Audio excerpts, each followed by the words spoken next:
but this is where the microphone is. So Ashish, thank you very much. He talked a lot about all the upstream efforts that go on with open source. Red Hat, we really exist to handle a lot of that for you, to make it hardened, as Arun said yesterday, to make it enterprise ready, so that there's a lot of that governance and things that you all don't have to worry about. So he talked about it up here. We aim to make that applicable for you. So I just wanted to make that kind of side point, if you will. So I'm so excited to be with you all today. Okay? And I'm going to be very disappointed if you won't join me in that. So at Red Hat, I'm responsible for corporate and field marketing, and I also help orchestrate the strategy and kind of getting us aligned around that. And what I really obsess about every day is unifying and amplifying our message so that around the world people know who Red Hat is, what we deliver, how we can add value for you. The other thing I obsess a lot about is making sure we focus on our customers, and that's you all. And that's why I need you to engage with me. So I'm going to have some perspectives on what we've heard from CIOs around the world, but I really need your input because you'll see a lot of what I have is not from India yet, and so I need your perspective.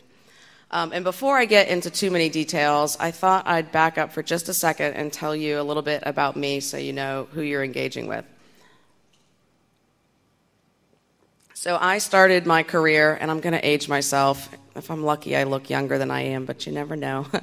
I started my career in the United States Air Force during Desert Storm, and it was really an amazing job. I learned a lot of leadership skills and discipline, of course, and my responsibility was to develop and deploy intelligent software systems. And what that really meant was I was taking satellite feeds and pilot reports and feeds from other intel agencies and correlating that information to decide what the picture of the battlefield really looked like from our point of view. And it was the early days of GUI, so we actually had a picture which was new instead of all the data. I mention that because I was nowhere near a marketer at that time. I called my system the Intelligence Correlation Module. Not very creative. I focused very much on kind of what it was doing. Fast forward several years, 9/11 happens in the U.S., and the CFO of Delta Airlines asked me to join Delta. After I agreed to join Delta, because they were in a mess at the time, of course, it was very difficult, that's when they then said, "Great, can you run consumer marketing for us?" I said, "You're crazy. I don't know anything about consumer marketing." But I agreed to take the job. One of the reasons was the SkyMiles database had data on 32 million customers, and I was excited about what I might be able to do with that data. I get into that job, and I bring it up because I actually found my passion in life through that job. So I had about $300 million in marketing dollars at Delta at the time. But what I realized was getting a message out there about Delta Airlines from a marketing point of view wasn't what was critical at the time. The problem was the customer experience, right? These were the days we couldn't get people through the front of the airport. The planes were dirty. Flight attendants were mad. I mean, it was a disaster. So I took all my energy and most of my money and put it into making the customer's experience better. Things like information displays at the gate. These are the days before the kiosks existed, making sure we engaged flight attendants, cleaning those planes, things like that.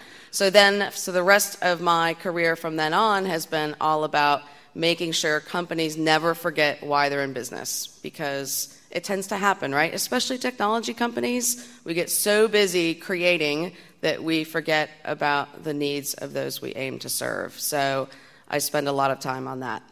So we fast forward again, and I find myself at Red Hat. Red Hat is a remarkable place. So we've talked a lot about the creation of open source software. If you could see inside Red Hat for the passion of these people that I get to work with every day, they truly believe they're going to change the world through open source methodologies and ways, and not just with how we create software, with how we all interact with each other every single day. So we aim to be a very transparent organization, a lot of collaboration. Best ideas win, whether it's code or a travel policy or a marketing message. It's kind of everybody's in the boat together. And so I feel really honored to be able to work at a place like Red Hat. I am also, you all are guinea pigs for me. I am trying a new form of a presentation, so hopefully it will work. It's actually, you don't actually download it. It's a tool called Prezi, if you've heard of it, and you access it online. So we're going to give it a go, and if it works, I'll use it again in other situations. If it doesn't, we'll adapt from there. So I'm going to tell you two stories. You'll know who I'm talking about. One of a company and one of a country. So the company I'm referring to actually powers the computing, the operating system for 80% of the Fortune 500, a fact I like to use quite often from a marketing point of view.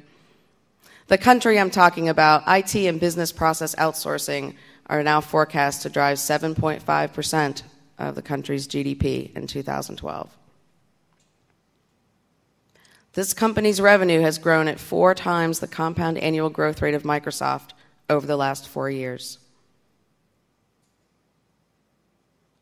A fast-growing and highly educated population is driving the tech industry, and university enrollment is expected to increase 3 times by 2020 to over 45 million students. It's more people than in most countries at all, right? Forbes recently named this company as the 4th most innovative company in the world in 2012. That happened about a month ago, I believe. This country has the largest number of software developers in the world. Do you know that in this company, 50% of the stock exchanges run on our operating system? And this country really leads the world in community-powered solutions in healthcare, transport, and business technology. So, of course, we know I am talking about your country, India, and my company, Red Hat. And, when I have to summarize in my mind, what is really common about India and Red Hat, the dramatic growth, right? Your country has seen dramatic growth. Ashish referenced it, 20 to 30%. That's the same kind of growth that Red Hat has been seeing the last couple of years. And just as you all are really taking the stance of being a growth engine for the economy around the world, Red Hat is beginning to take our place in leading enterprise IT software. So just so you don't get too nervous, these are all the slides that I'm going to show you, so I won't be boring you for too long. Okay, so what I want to dive into, a couple of months ago, we did a worldwide CIO survey of about 800 people.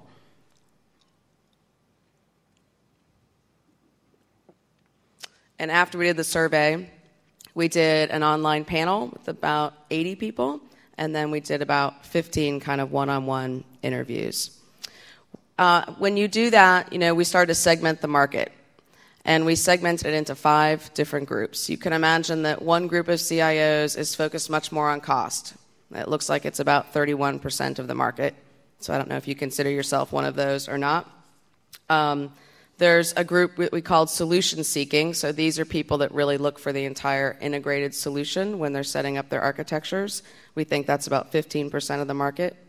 There's a set that's really, we call them business-oriented, and they're focused on running IT like a business, so very focused on keeping an eye on that. Another one we called strategic. Those folks are really looking and making long-term roadmaps of where they want their IT architectures to go. And then the final one we're calling mainstream innovators, and these are the ones that we believe are probably the best target for Red Hat. So I'm going to go into a little bit about what we believe those folks are like and whether you all see yourselves as that, and how maybe you can help me adapt that. And we think that's about 35% of the marketplace. So who are these people? This is Dave from Intel. I believe he was in the video that we watched yesterday morning at the beginning. And I am, the truth is, businesses don't sell to businesses, people sell to people, right? So I want to spend a lot of time really trying to understand who you all are, not only how do you think about your day-to-day job and what you're aiming to do, but how you think about your daily lives and how can we best interact and engage with you. So let me tell you a few of the things that we hear from people like Dave. So we call them mainstream innovators because I think you can tell me, you want to be at the forefront, but not too much at the forefront, not beta testing, right? You want proof. You want proof that these new things are going to work. You don't want to be the first user, the second user, maybe even the 10th, right? You want to not be left behind, but feel that it's secure and reliable. Brands seem to be very important to mainstream innovators, and they want to engage with tier one vendors. And it's not just brands like working with a Red Hat or a Microsoft, but also any brands that you all interact with. I think you have ones that you trust.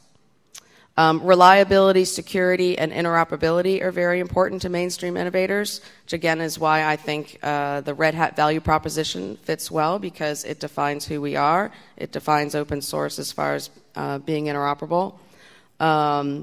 If you ask them, how might you think about Red Hat, they'll say things like, I want you to be my secret weapon, right? So helping me innovate here and there in my infrastructure. Can you please help me make the right transition to the cloud? Can you help me with alternatives? I don't want to be locked into one vendor. That makes me very, very nervous. Can you help me set up an infrastructure that's agile and flexible? Because the truth is, none of us know what's coming down the road. So we really need to set things up that will help us be ready in the future, so we don't want it to feel stuck.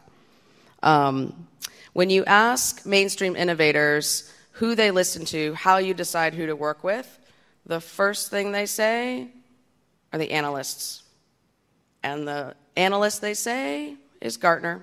So I'm so glad Ashish was here, but we hear that over and over again. The second thing that you listen to are your peers, right? You trust your peers and what they've done, and so you rely on them. And then, of course, the third thing, which is similar to peers, but you want to hear about relevant case studies. Has a company like Red Hat done something similar to what you're looking for in a relevant company? So those are kind of the three areas that we hear that you all look at. Here, so this is I think mainstream innovators, sit in this early majority. So again, not way at the front, and don't want to be, late majority behind, but kind of early on, but not too early. And then as people, so like I said, I think just as important as kind of understanding how you think about your job is how you spend your life. So it looks like mainstream innovators are very gadget heavy. You guys like gadgets? Tend to be into music and theater. And tend to be, in the U.S. we call it foodies. Probably not, they're very food connoisseurs and really pay attention to nice restaurants and good food, those sorts of things. And then you probably won't find this surprising, hyper-connected, right? Always want to be in the know. Don't ever take, she said turn your phone on silent, but she didn't say take it away, right? Because I think we might all get a little nervous if they took our mobile phones away and couldn't be connected when we need to. So those are the sorts of kind of personal things that we're starting to hear from folks like you. So I say all that, but the reality is it's best to hear it from people's own mouths. So this video, you'll see it says for internal distribution only. So it's because this is just one-on-one conversations with folks like yourself. It's not scripted or cuts or anything. It's just straight from a little camera hearing what they have to say. So nothing secret in there, just not polished and such to be sent out to the world. So let me play that for you. It's just a couple minutes long. Ooh, I don't think that's at the beginning. Let's see if I can.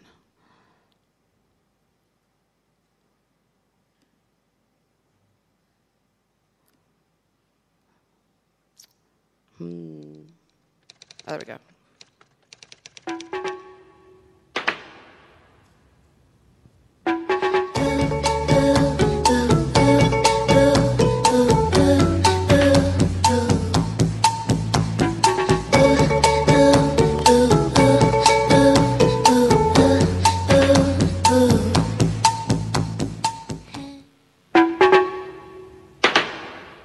Do we have the right preventative controls in place? Do we have the right detective controls in place? Do we have the right corrective controls. These are all every step of the way. We have to prevent things, we have to know when things happen, and we have to be able to correct them when something does go wrong.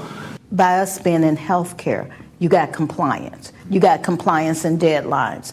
I don't think I can afford to be left behind. The business moves on or changes or does something new, and they don't include IT in it. The technology world changes pretty rapidly. It can be difficult to keep up. Nowadays, it is around security, around privacy, data breach. The new technology we plan to integrate are not working, and the servers and the system didn't work. Every hour that we are offline, it costs us a few $1 million. So there is no room for downtime at all. It's crucial that all the technology we use is reliable. It is so hard, it seems like, to get the business to understand what IT really does. Never change a winning team, we said in German. Nothing in the world is without a risk. We have to take a risk, but I'd like to mitigate that and try to keep the probabilities in my favor that it's going to work. If there is any risk, we'll be able to manage that risk better because I know what the vendor's capabilities are. I'm going to find some way to mitigate the risk. Typically, when it's innovative, it probably has risk associated with it. The risk is that, the rollout won't go smoothly, and, sales will be offline, and we could lose $1 million an hour, whatever the case may be. Well, why could that happen? What could go wrong in the process? You have to understand, what potential impact a decision might have and what the risk associated with that decision is. I'm a firm believer in that no rewards without risk, but also just recklessly taking risk is irresponsible. In business, it's more important to move effectively or to do effective things. If you're never going to take a risk, you're never going to get anywhere. Do I have the resources? And no, you didn't budget for this, but let me see what I can do. It's being innovative. If that physician can get that result time, they hit that enter, and all that information come to them, that's winning for me. It's when I can sort of step back and say, we really did something outstanding here. Well, the ones that the most would be peers. So if I was looking to make a decision on something, I would say, what do you guys think? What are you guys using? Are you happy with it? Are you not happy with it? Honestly, that's where I get most of my information. It's through my peers. That's how I learn. You're not going to get a straight answer from your software vendor. Before I make that decision, I want to know what the experiences are. I think facts. That what I will have fact, and not more. If you have some kind of referral of people I trust, that's huge. So I'm on the internet. I may go to Gartner. I may talk to other colleagues. We're a Gartner customer, so I would say that's my number one go-to source. We have a peer network out there, and I'll give them my advice, or I'll ask for advice. If it was a piece of software, I would try to find someone in my network who actually implemented it. I want to talk to people that are using the system or service in the way that we will be using it. Number of users, capacity, load, distribution. I do like talking to my peers because they are in the same industry as me. We'll share things like, well, here's one thing we discovered that was a really big issue for us, especially someone in the same industry as we are.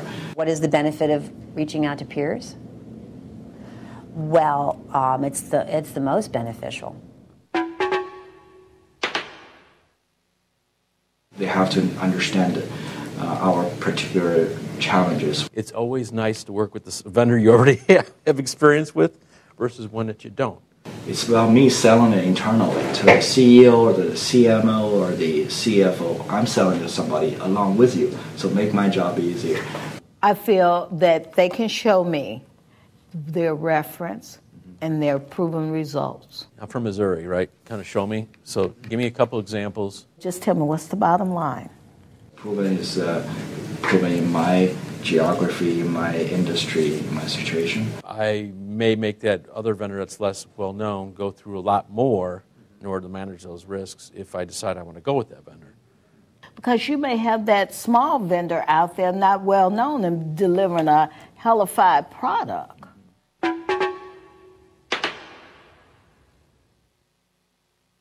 It's going to work relatively seamlessly in multiple offices, in multiple geographic locations, possibly in multiple countries. When you say enterprise, I'm taking in your infrastructure and your app. So I'm looking at the whole gamut of it. Best practices, for security, best practices for deployment, best practices for support. It's going to, meet the requirements of your larger.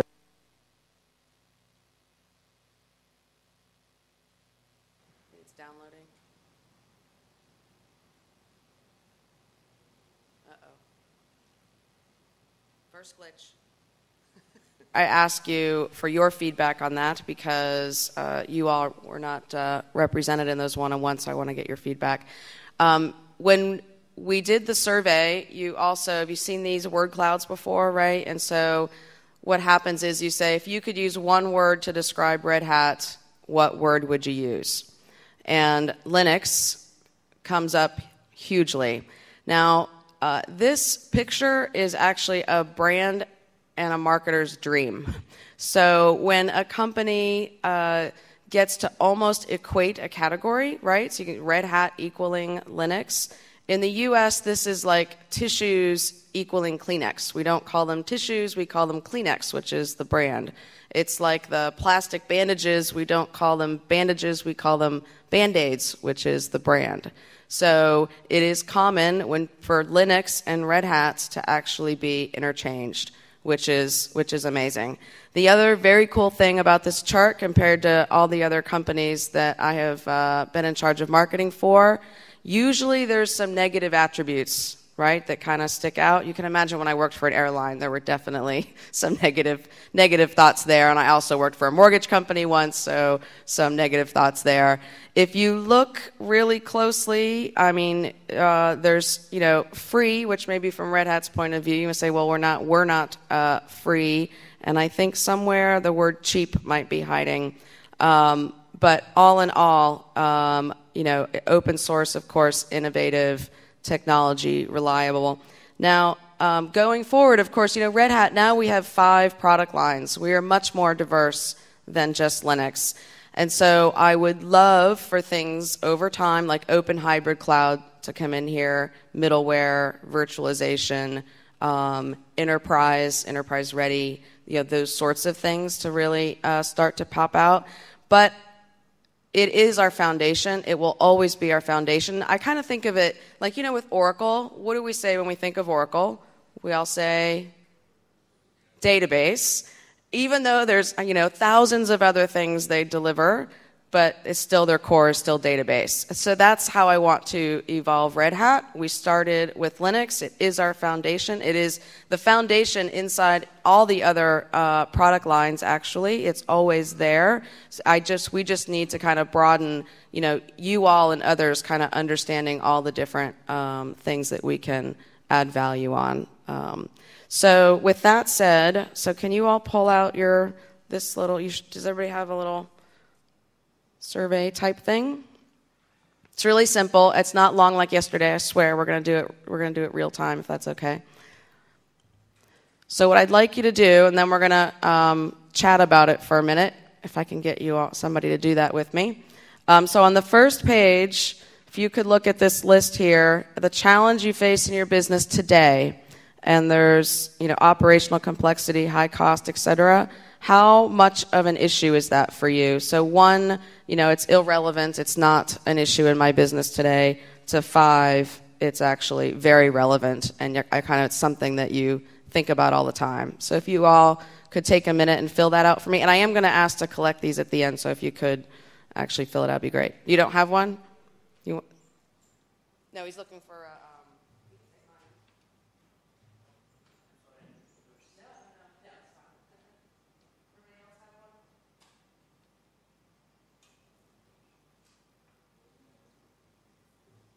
Okay, so who wouldn't mind speaking for a minute on the category on here, if you make me? Broadcasting business. So we can't afford any latency. We can't afford any batch posting or a batch transaction. So we are absolutely complex, and we need to ensure that the customers are serviced in the shortest span. So technology plays a big role. Yeah, great, thank you. In the moment today, how relevant are these issues to you? As you move forward into the future, does that change? And so if you could box out those numbers. And so maybe you could comment on how, whether it's complexity or costs and service, et cetera, or things that... Actually, in India, most of the products which are not MNC and designed by local vendors, I will say those are inflexible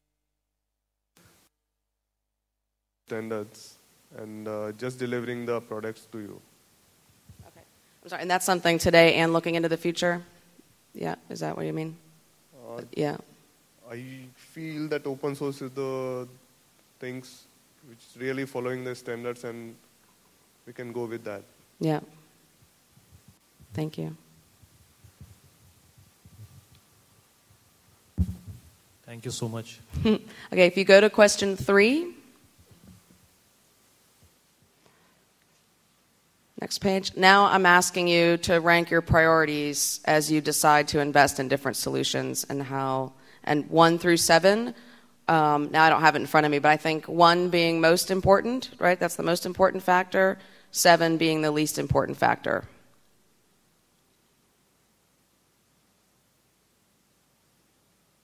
So somebody throw out their most important factor from that list and why that might be. So which table is volunteering? What? I'm saying which table is volunteering? Yeah. I think the number 1 priority would be customer service, because ultimately it's the customer who pays for the whole thing, right? Then the second priority would be interoperability of the hardware and the software. Yeah.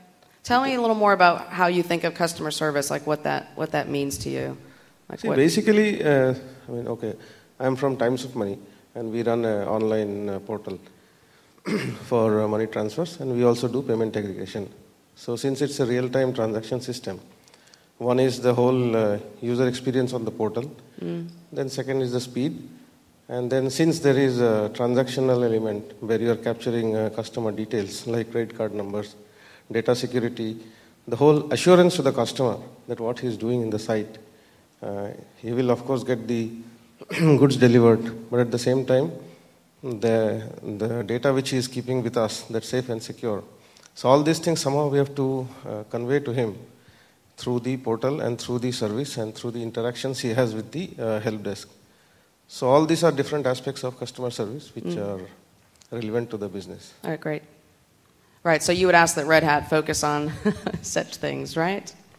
Actually, in continuation to the other, in open source, one of the biggest challenges we see is, though we start off as an open source, eventually you do get locked in, either to a vendor or to a service integrator, either that or you try to do it in-house, and eventually you are so far away from what you started off with that you again become dependent on a few people who actually opened the code. Yeah, it's hard to have the expertise in-house, isn't it? Yeah. And then in India, we have this big challenge of attrition. People keep switching jobs every 2-3 years.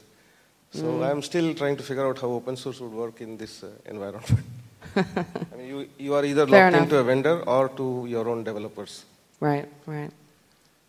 Great, thank you. Any other thoughts on your top priorities to help us as we focus going forward? It'd be great. Hi, I'm Sahil. I'm representing ASL. So if you talk about the condition in telecom market within India is something not good, doing good. So the kind of challenges, future challenges coming here and all is going to be cost. Okay. So we are working hard to looking forward for a cheap solution or something where all we can save our cost. So cost is first, yeah. Cost is king, huh? Yeah. One more.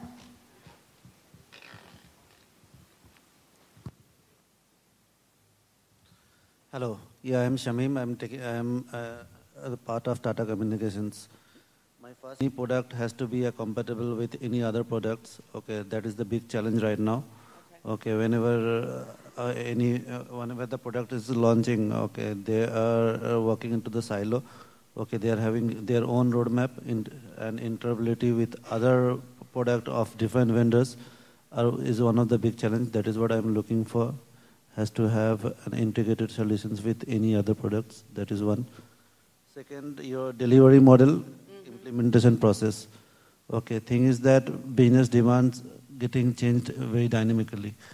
Day in, day out, whenever the project is getting launched, okay, their demand gets changed within a second or within a day or two.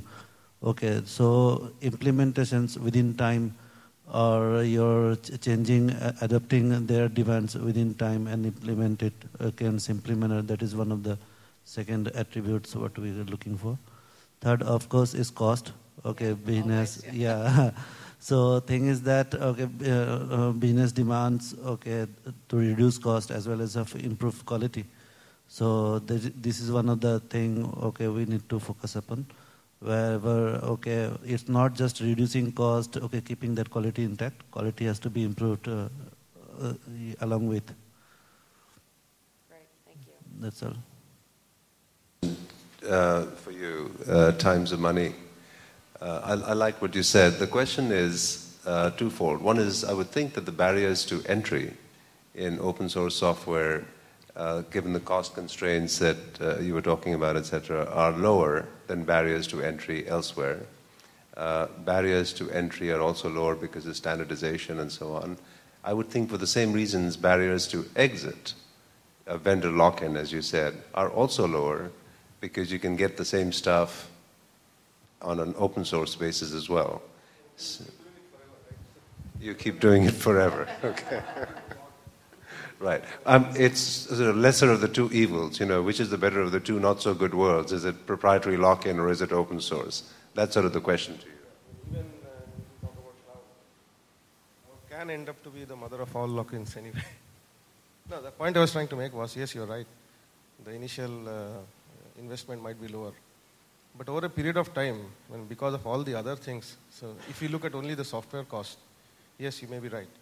But if I look at all the other things, the cost of hiring, the cost of retaining people, cost of managing the vendor, cost of transitioning to a new guy, it all, I still haven't really seen the numbers where, make a significant difference. But it could be that my scale of operations is too small. So. Well, times of money sounds like a big operation to me. Yeah, exactly. Yeah, it sounds big to me too. So the half of the video that I showed you, did those comments those folks were making resonate with you? Ooh, did I do that somehow?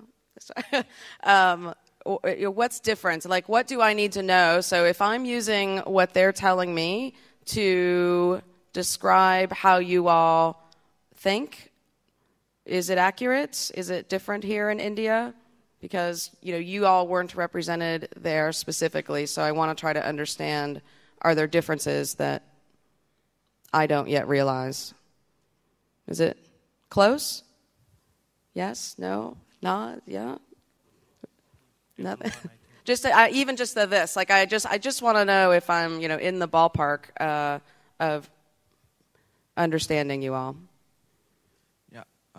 Those feedback resonate with whatever we have on ground now. Many of the challenges or the priorities what we have is not way too different from what they have been facing so far, I guess. Yeah. And especially on the interoperability or the cost factors. Many times we have a challenge of if we are to bring in Red Hat in front of the customers against VMware or any other platform, most of the time the interoperability compatibility matrix is what that differentiates from so-called matured hypervisor layer to an RHEV or whatever it is. Many customers have their own applications and they are so perceptive about how their application is going to perform on a hypervisor which is fairly new in the system or possibly have not been tested to the extent of the other players in the market. So I guess the apprehensions or the priorities remain the same. Yeah. Okay, good. Thank you. 7 billion organization. We acquire a lot of companies. In the last 2 years, we acquired around 30 companies across the globe. And we are at 5 billion 8 years back, and we came to 27 billion. There is aspiration to go to 35 in next 6 months.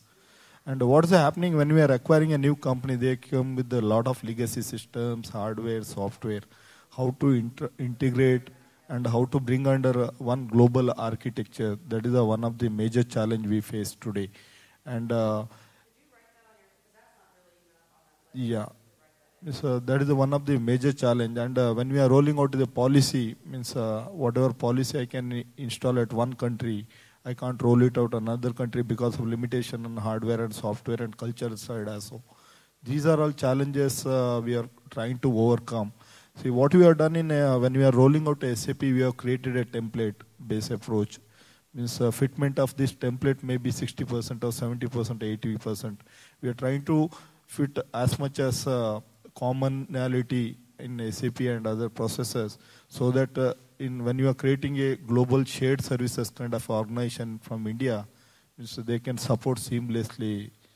So these are all places we are trying to use open source.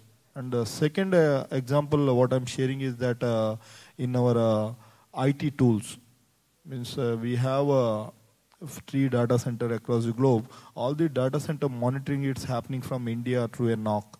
Means all the tools we use in our NOC, it is open source today. It's including server, storage, network, whatever monitoring we are doing. And very flexible, whatever alerts you want, we can generate in minutes. If you could ask Red Hat or another IT vendor to deliver something, it would be open hybrid cloud, for instance. Okay, we'll move on. Can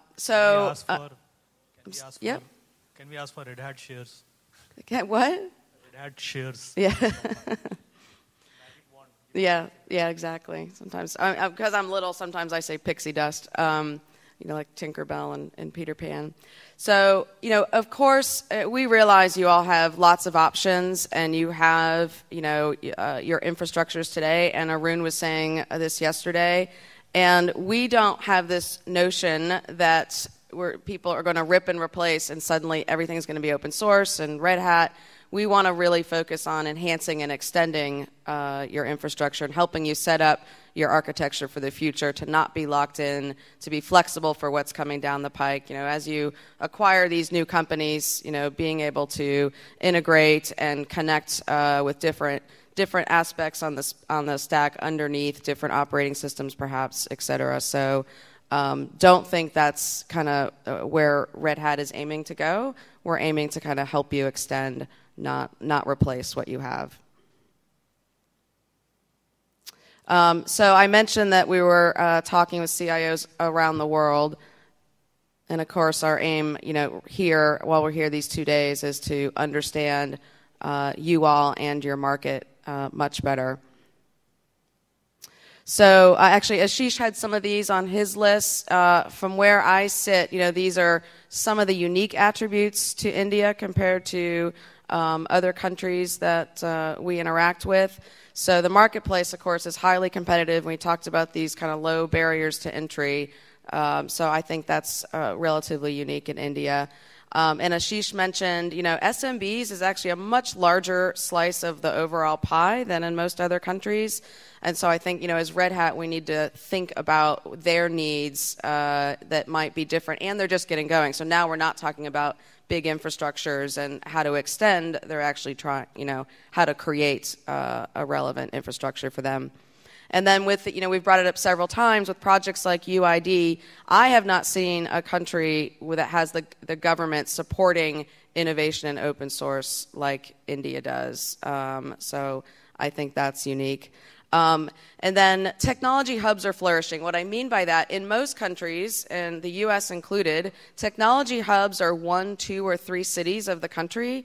You all have like 10 to 15 of these cities that are true hubs of technology and innovation happening, which is quite rare.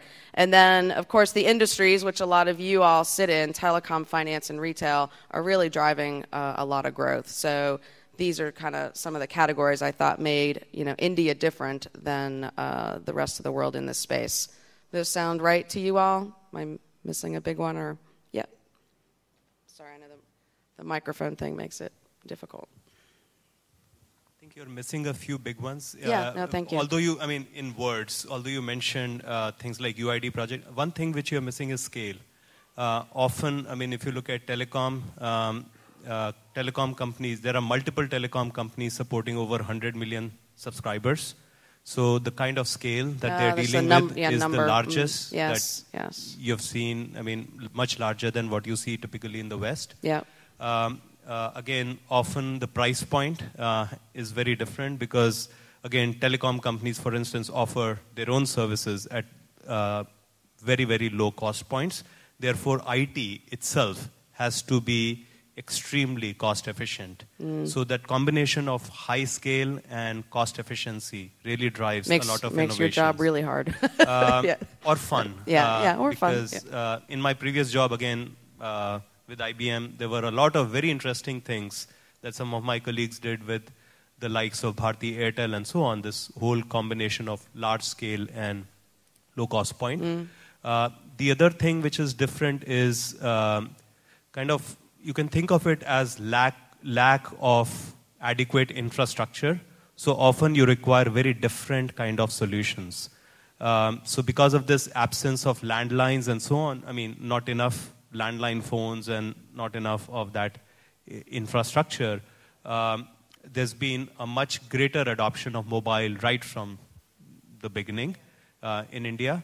And again, the kind of mobiles that tend to be much more ubiquitous in the population are the lower cost. These are not the smartphones. So these are lower cost, either dumb phones or feature phones and so on. So therefore, the kind of, again, mobile solutions that you need to provide is very different from the kind of mobile solutions in the West, which are much more smartphone focused. Then there are different levels of literacy and so on. There's a lot of heterogeneity in languages and so on, because of which, again, it often requires different kinds of solutions. Often,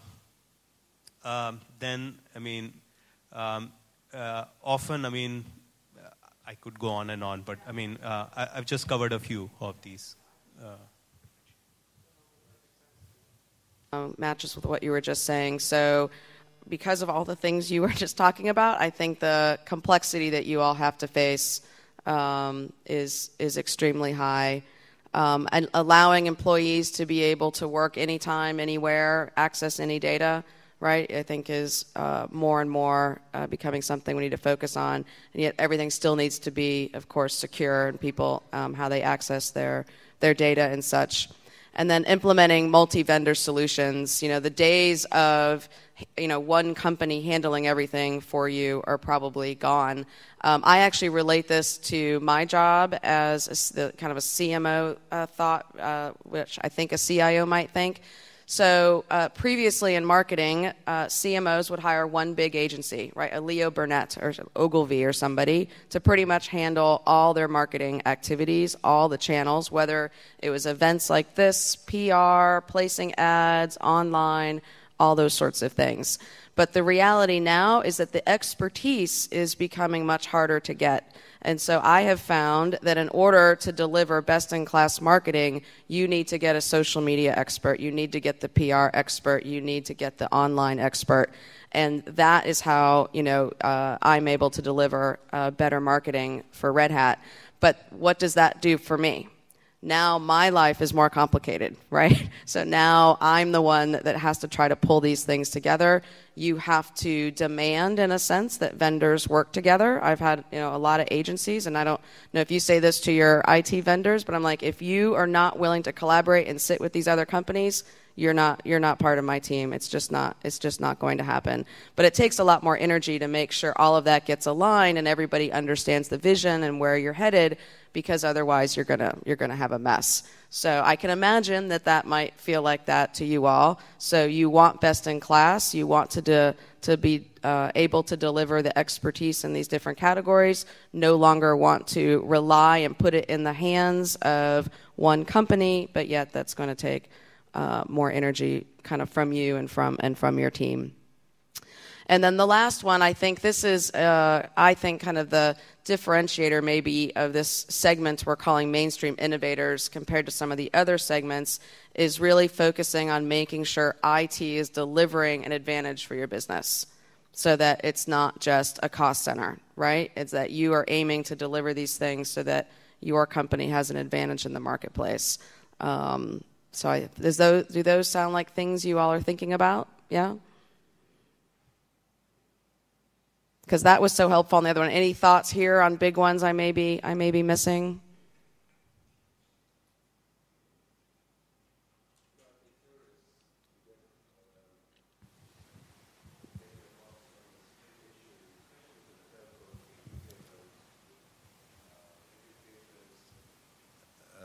I'll start my question. Can you hear me okay?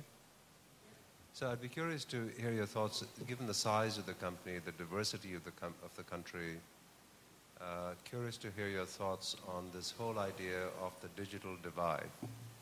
And how do you address that as sort of a fundamental challenge in the world's largest democracy, where people do want to participate in the best way and in the best form? How do you address that issue through technology?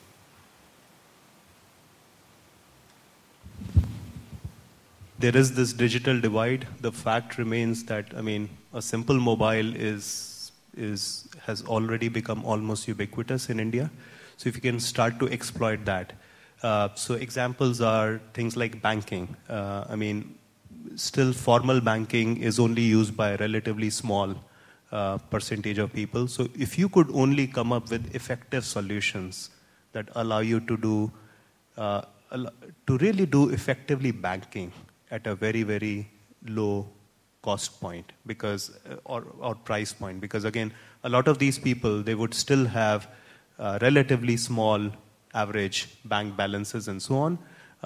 And again, physical delivery of cash and so on, it's still a huge issue. If you could ultimately make a lot more of these transactions all done over mobile, so that there is less of a need to collect cash and kind of distribute cash around, which would, that would be very hard to solve, right, in a low-cost manner. So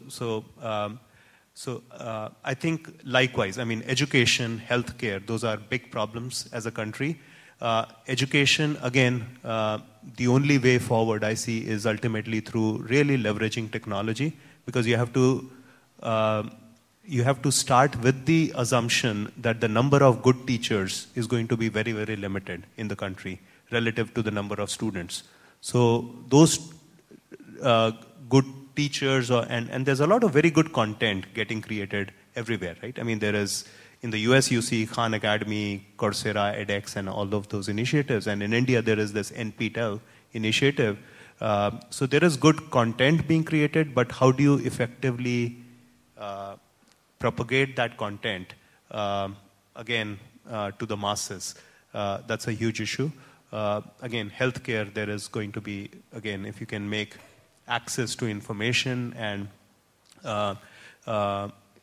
start with the assumption that you are not going to be able to replicate the true experts millions of times, but at least allow access to some healthcare provider and that information through mobile. So I think leveraging mobiles as devices and mobile technology, I think that has to be a key part of any such solution in India. I would like to add one more to the remotest places of this country that would give a bigger reachability and a big name and fame and whatnot to the Red Hat, and that would meet the social obligation or responsibility towards the society. You should look at that area as well. Technology flourishing, because everybody has, or overall 20% people have SMS, these smartphones available on which technology, whatever we are talking, can run. But most of the people do have phones which are not smart, which are general phones. How to do a technology upgrade on those phones so that the reach is higher? Or the people have a very basic things in their home called TV. That is the only touch point they have with the world. Cell phones are going on, but smartphones are very less. In major cities, yes, those are there. Businesses are running on them, but Indian population is not running on them.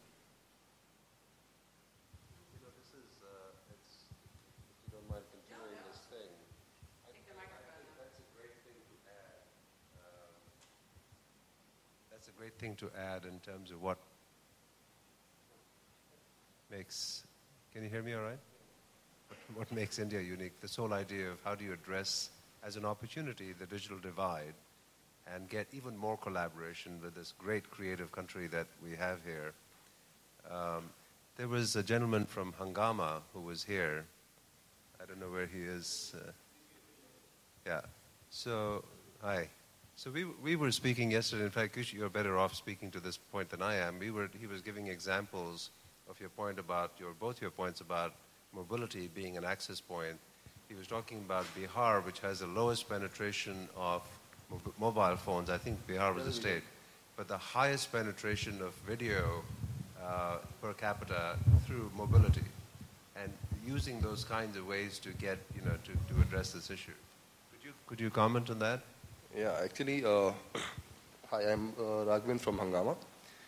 We have a lot of value, most of the revenues is Bihar and Orissa. I mean, we actually make more revenues than something like Maharashtra or Bombay or Delhi from Bihar. It's not just with us. A lot of telcos actually, for them also, one of the best circles is Bihar. Like Yeaney is, for them, one of the best circles is Bihar.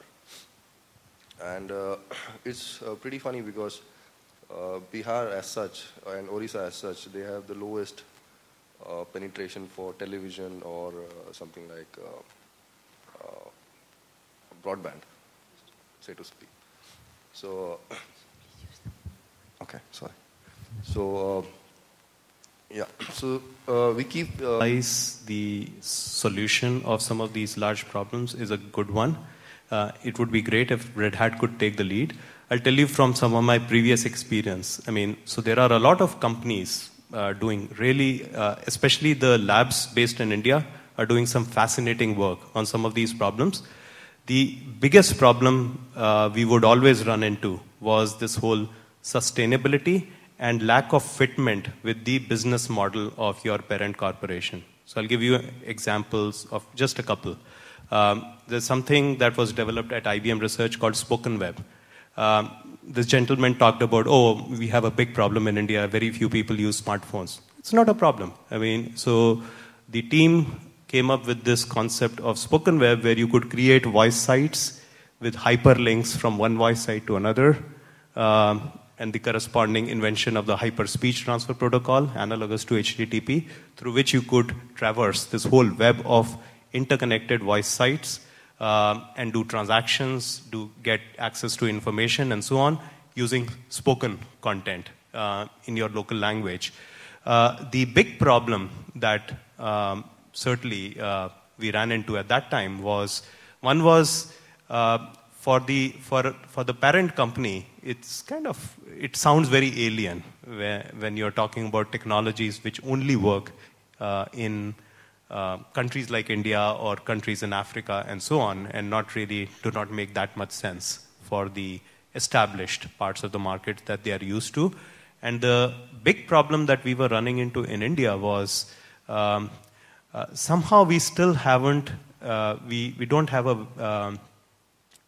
enough of a risk-taking culture in the corporate world in India. We are willing to take risks if these are kind of, we are managed risks, or if somebody else has taken. I mean, we are still too much of a follower because a lot of times the telecom companies we would work with, the CEO always wanted to know who else has implemented this solution before. I mean, I wouldn't want to name, there was an innovation discovery workshop. The CEO of this telecom company was all ears. Anytime somebody was talking about a solution that somebody else, somewhere else in the world had adopted, he was all ears. Anytime you presented a solution which was very new, relevant for India, he would say, so if this is so good, why hasn't anybody else used it? So there's a lot of reluctance to take that first step, be the first guy who would take that risk. At the same time, there are, the other gentleman talked about this problem of how do you get this online content over to the villages. There are interesting, very simple solutions you can have, like asynchronous video, where, if you don't demand real-time response, there's enough spectrum that you can download this kind of content at off-peak times and so on and be ready with that content. There are a lot of very interesting solutions being created kind of in labs and in academic institutions and so on, but there isn't an entity that would kind of bring it all together and drive it. And government has the ability to, potentially one would maybe expect the government to do it. Often, they aren't really, they're not motivated enough, they don't have the wherewithal and so on. So certainly, I think a company like Red Hat, if it can maybe galvanize the open source community into taking on some of these challenges, because once you come up with effective solutions for a country like India, I can assure you, many of these solutions will apply beautifully in several other parts of the world. Yeah, thanks. Senior management people, they're traveling a lot. Means communicating with them on all the organization advice from HR side, any company news, any acquisition related matters, and training them continuously. That was a major challenge. And we've taken a video path there. Means what we have done, there is an open source vendor called Drona, and he developed a video solution for us. And it's customized based on our requirement. Today, what we are doing is that we have a customized studio. There we record all the videos, and we are pushing that video to all employees. It's a smartphone user, they can watch, and other users, they can pull and they can watch the video. Means all the employees are updated with the information on training content side and organization news, joining, if anybody is left, resigned, or whatever news it is there. All the communication today happening through video only. It is just for 75,000 employees we adopted. Same, we can adopt it to a whole country. It is possible. Greater reach of technology. I think, this is fine. I think, when I saw my daughter once coming up and looking at how an email works, and the text was talking all about Outlook Express. I don't have anything about, anything against a particular vendor. I'm just taking it as an example. And next, she was reading about Photoshop. So I asked her, what are you doing? I'm trying to create images. So why Photoshop? So after a semester, she was reading GIMP. I said, my God, this is a totally different way of teaching computer science at such an young age. So what I would suggest to Red Hat is, why don't you please go and talk to CBSE and ICSE and catch them young? At least make education agnostic and not tie it down. I'm not here for open source or for Microsoft technologies. Let me be very clear. This is a disclaimer from an editor. Thanks a lot. Or just, our perspective on how to maybe help through these challenges. Like we mentioned earlier, we know that there's legacy infrastructures that are not going to be thrown away or anything like that. So we need to help manage that and optimize it. And Arun talked about that yesterday, about helping to make the shift to things like a hybrid cloud. growing the capabilities that IT solutions can deliver. So that's, we spend a lot of time looking for the right innovations and technologies happening in these open source projects and participating where we think it's relevant and those that have the best chance, if you will. And Arun mentioned yesterday a lot of the companies that we've purchased recently. So we very much have an eye out for what are those next things that will be relevant to you all that we can make enterprise ready. Security, I know you all are going to focus on that incessantly. That is not going away. And with these mobile devices and all this data we now have to manage, that will always be top of mind. Again, not knowing what the future holds, making sure that we can be flexible and responsive, and back to the customer service point, and helping you to get closer to innovation. So that's one of our goals, right, is for us to have our eyes and ears out there so that we can provide that faster to you all. And then having those hard products, if you will, and making them reliable for you all so that it's not the brand new idea that's just popped in. I won't spend time here because I think we're running out of time, but we are working hard to serve you all, of course, and Customer XPS is one example where we help them migrate to Enterprise Linux. And I think the performance and their TCO was a lot better than they expected. HDFC, you all are here, right? Somebody's here from HDFC, I think? No? Oh, I guess I was wrong. I thought they were going to be here. But we help them implement JBoss, and I love this one because they say what it helped them do is increase the satisfaction with their customers and create a better experience for them. So I love that was their mindset in implementing something like this, right? Imagine you're implementing middleware that ultimately is bettering life for your customers, which is great. And then, of course, I think we heard about this yesterday, being able to all the operational complexity and all the data that needs to be processed in things like the New York Stock Exchange, and using Enterprise Linux to do that. So if this works, I've got an example from here in India. We'll see if it's downloaded. I think it's 3 minutes long. Finacle is a leading banking product from Infosys table, and Finacle covers an entire gamut of banking. We are into retail banking, which is your deposits and loans and all of those things that you are aware of. We are into corporate banking, which is into for trade finance, the letters of credit, bank guarantees, limits, and so on. What we found was we were not very strong in the tier 3 and tier 4 segments, especially tier 4 segments. We had to create a version which was suitable for this tier of the market, which means the version had to be lighter in implementation, lighter in administration, it should have been lighter in the cost of ownership, and it should be much more easily manageable. And that was the motivation to create Finacle Lite. In Finacle unit, we had not used open source technologies till now. We were not aware of acceptability of these technologies, the ones that we were taking from Red Hat, into the market. We used Red Hat Enterprise Linux as our operating system. Second, we used a variant of JBoss application server, which is called as JBoss Enterprise Web Platform. We did extensive tests for performance and scalability, and we found the application and the whole infrastructure stack to be linearly scalable. We went up to 200 transactions per second, and we had almost 10,000 users logged in at that point of time. And it was very nicely scaling up. We could have gone much more. We stopped at some point because we ran out of hardware. Otherwise, we could have continued there also further doing higher amount of transactions per second as well. Now, during this whole journey, we got very good support from Red Hat. So they gave us the software almost free when it came to doing a pilot or a proof of concept. And then subsequently, even when you do enterprise-wide launch, you still go with a subscription-based model. So which means that if you are providing this kind of a solution on a private cloud, then you can shift from your CapEx model into OpEx model, makes it very attractive for you.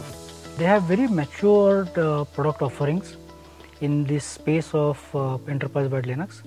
Second thing is it is available on a plethora of platforms. So that was very attractive for us, that we can make a single set of processes and apply it across multiple set of platforms. On the whole, as per our calculation, we should see something like 50% reduction in our total cost of ownership when we use Finacle Lite. And it's been a very fruitful partnership for us. It has helped us address segments which we were not addressing before.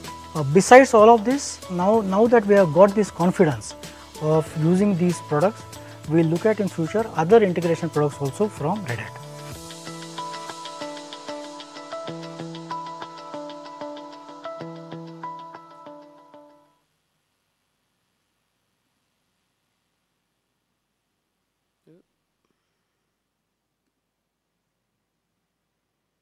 Okay, so moving forward, what am I focusing on? So that first light bulb, I know that we need to put a lot more energy into making sure CIOs in India and around the world kind of know our value proposition, know what open source can mean to them, know how it can add value, all the different product categories that we're now in.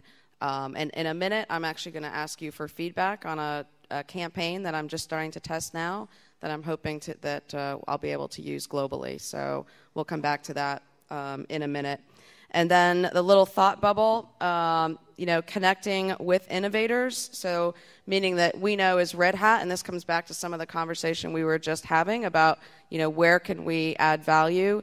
So I do think we need to spend more time, in the education institutions and understanding where we can put some concerted effort to help with things like the digital divide. Bottom left of the little arrows, so expanding locally. India is not only an important market for us, for you all with our customers, but large engineering centers for us. So we're very much expanding, especially in Pune. I think we're hundreds of engineers and more being added each month. And then down below on the right, bringing thought leaders together, and that events like this is why we do that. And then we'll be spending more time this afternoon kind of making sure we exchange ideas on thought leaders and peer exchange. So we very much view that as kind of something that we need to do, not just for our benefit, but for your benefit.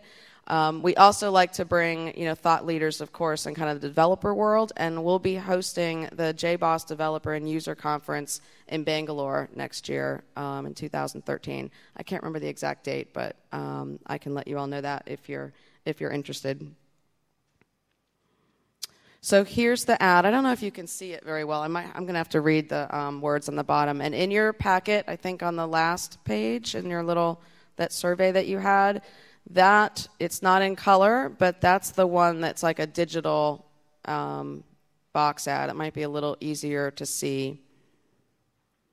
So I'll read you this. It says, if I can read it now, it's small on my screen too. Your enterprise wants to deliver more. In fact, 80% of Fortune 500 companies, see, I told you I like that fact, rely on Red Hat because our enterprise IT software is reliable and truly interoperable.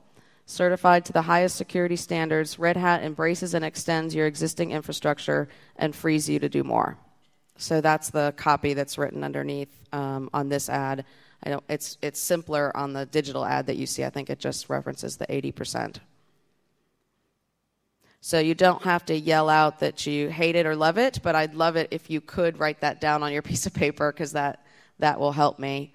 I'll give you just kind of the notion of what it's attempting to do.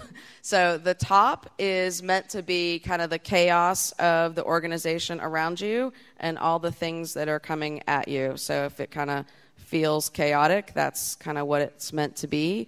And some of the things that the enterprise and the company is saying to you.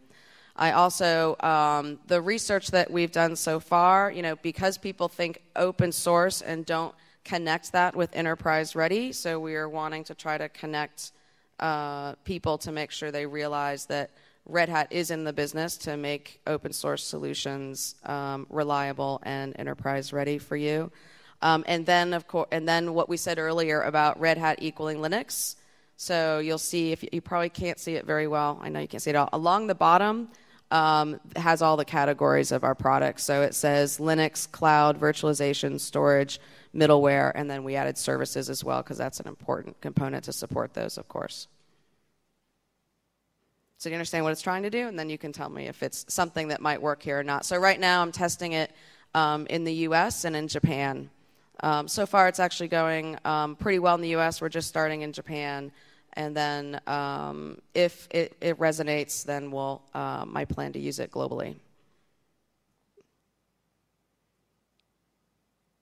So just to wrap up really quick, I have this little mental thing I often do, and I call it Imagine If, because I always say, well, if I imagine kind of what I want the world to be like, and often you do that, and then you step back and you realize it's actually quite possible.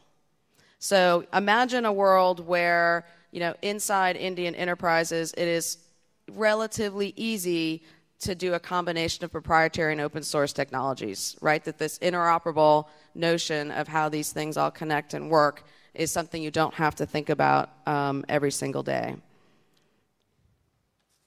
Imagine that the solutions are always developed with your needs in mind, that there's not people over here just creating technology answers and assuming that somehow piecing them together is going to solve your needs. And then finally, imagine you're actually feeling very much part of an ecosystem where you're connecting with the developers and the thought leaders and actually participating in helping to create the best solutions for yourself, and that it feels like a holistic system. So I actually do believe that's possible, and we at Red Hat want to be part of making that happen. So I hope you'll join us in that journey. And that's it. Thank you all very much. Thanks for your engagement. I very much appreciate it.